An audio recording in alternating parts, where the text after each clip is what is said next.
इसीलिए एक बात ध्यान देना प्यारे, जीवन में जब बहुत धन आ जाए ना, जीवन में बहुत कुछ पद मिल जाए, बंगला गाड़ी मकान बन जाए, तो स्वयं को संभालो।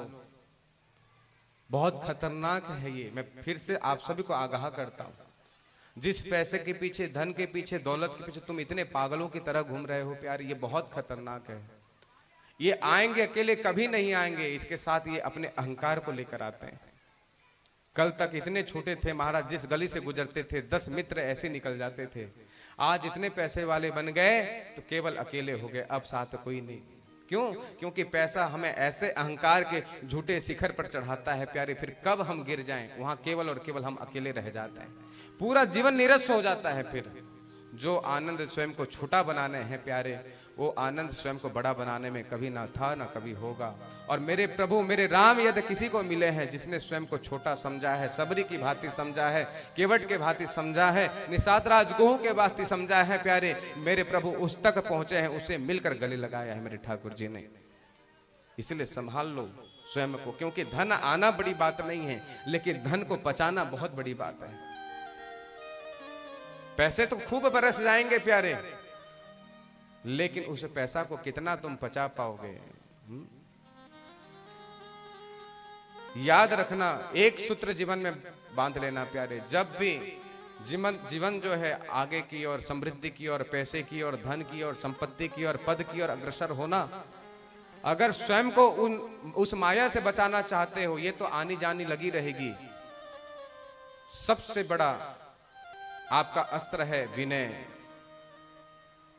स्वयं को इतना छोटा बनाकर रखो, इतना विनयशील बनाओ कि प्यारे बस भैया प्रभु आपने धन तो दे दिया, लेकिन हे नाथ इसका अहंकार, इसका मद आप कृपा कर मुझे मत देना, बस यही प्रार्थना करो। क्योंकि जब धन आते हैं, पद आते हैं प्यारे, कितना खतरनाक। आप सब ने अष्टम स्कंद में सुना होगा, एक हाथी आसित गिरि बरो राजन त्रिकूट इति विश्रुत।